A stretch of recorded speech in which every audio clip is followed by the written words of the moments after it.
Bonjour, je me présente Michel Chopin. J'ai construit une maison passive dans la région de Lac de l'Odeur. Au départ, j'ai investi dans un domaine résidentiel et je pensais construire une habitation de vacances. Les contraintes étant que ça serait une habitation qui serait utilisée pour une partie du temps. Donc je redoutais fort de me retrouver venant pour un week-end devant une maison froide, humide, passer tout mon week-end à la réchauffer et repartir quand elle était habitable.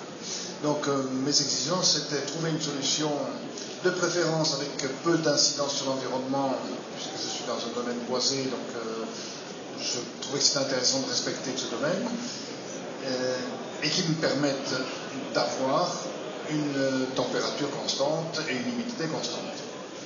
Pas oublier que dans un bois, dans une forêt, l'air est toujours beaucoup plus humide qu'ailleurs, et donc c'est vraiment un ennemi contre lequel il fallait lutter. Alors j'ai commencé à faire le tour des architectes de la région, et finalement j'ai rencontré Quentin Goulard, qui était ici tout près, qui m'a dit « Ah, mais avec vos exigences, j'ai une solution, la maison passive ».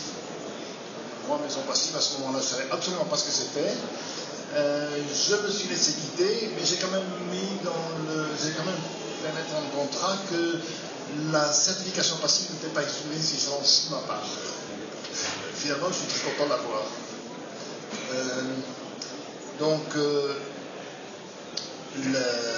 Tout l'intérêt était qu'une maison passive étant extrêmement tamponnée, si je m'en vais pendant 3-4 jours, elle va se chauffer toute seule, elle va s'aérer toute seule, puisque la ventilation double flux va fonctionner au minimum en permanence, et que les gains en énergie vont continuer à fonctionner. Alors, une autre caractéristique, c'est que je voulais absolument, donc j'ai quitté la vie professionnelle, ça fait déjà presque une dizaine d'années, donc j'avais beaucoup de temps en moi, peut-être un peu moins de disponibilité financière, donc je pensais mettre la main à la pâte, et j'ai vraiment axé mon effort sur l'autoconstruction. Je dirais même plus, j'en arriverais à dire l'autoconstruction autonome, parce que c'est plus que construire pour soi-même, c'est même aussi construire soi-même. Faire le changement d'une vie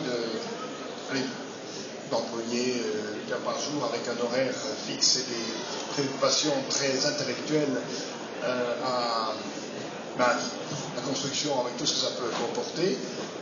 Ça m'a énormément appris, et je dois dire que j'ai beaucoup aimé aborder la construction en n'ayant pas vraiment l'expérience. J'ai toujours été un peu bricoleur, mais entre bricoler et construire, je me suis rendu compte qu'il y avait une énorme différence, et cette différence, elle se comble au fur et à mesure. C'est-à-dire que j'ai dû apprendre comment on faisait.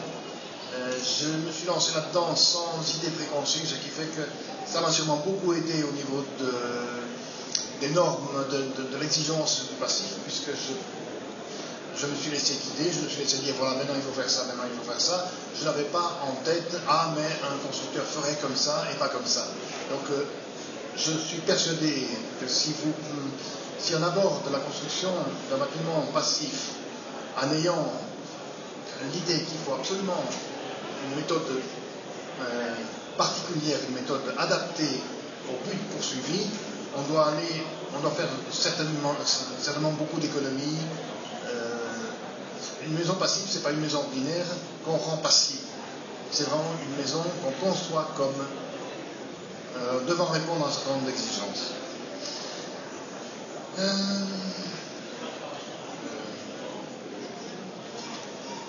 Oui, là je vous montre quelques détails techniques, mais ce n'est pas l'essentiel.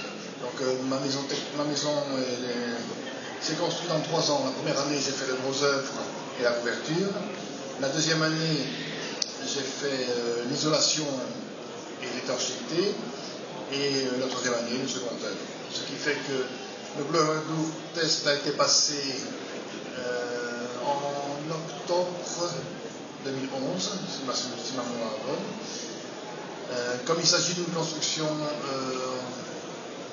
en béton cellulaire, l'étanchéité est assurée par la finition dans le plafonnage intérieur, donc il n'y avait pas eu de pré-test.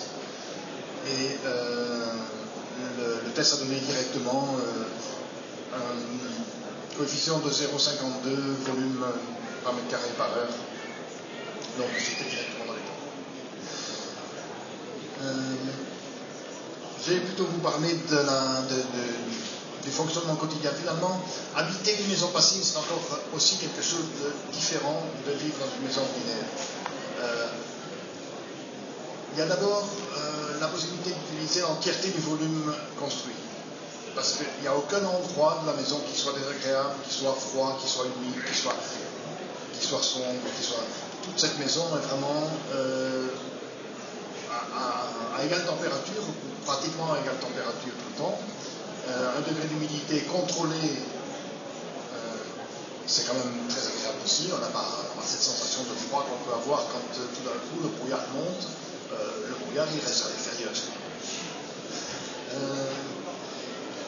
Donc l'humidité a quand même été un problème à résoudre parce qu'au départ il y avait quand même une énorme couche de plafonnage à l'intérieur, donc plus de 3 cm sur les murs, ça représente pas mal de milliers de litres d'eau qu'il a fallu évacuer. Et donc la première année j'étais inquiet, je me disais mais en fait cette maison va rester humide. Finalement c'est pas vrai.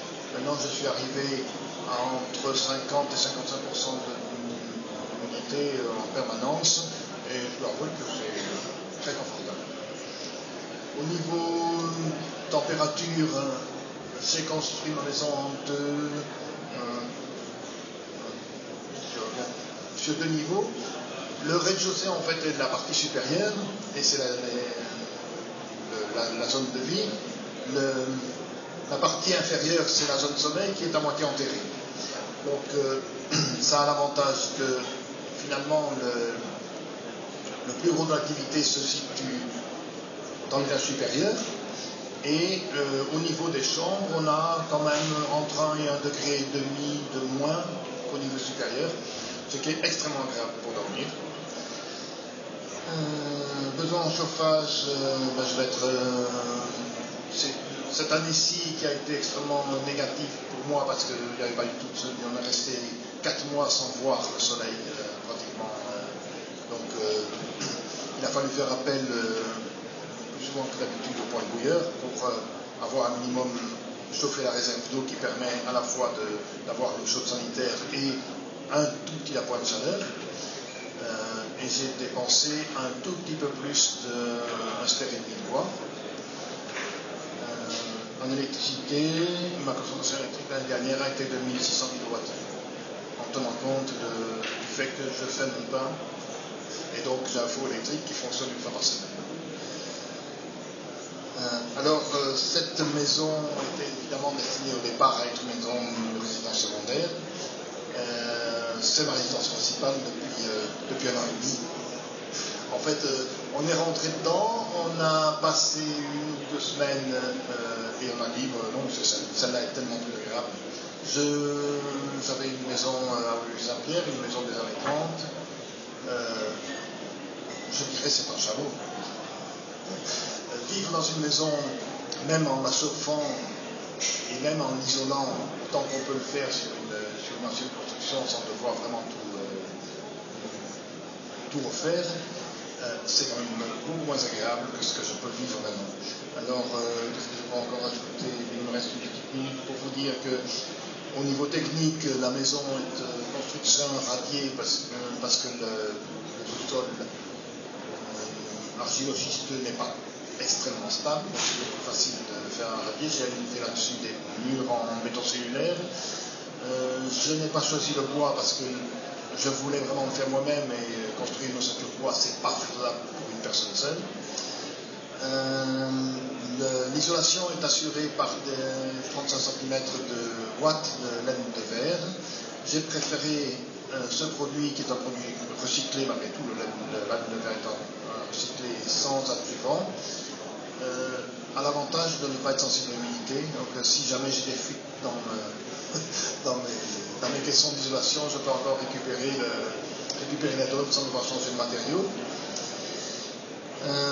Je suis évidemment équipé d'un solaire thermique pour l'eau chaude sanitaire, mais je n'ai pas de panneaux photovoltaïques parce que la maison était clairement située dans le bois, pas forcément adaptée à ce genre de technique.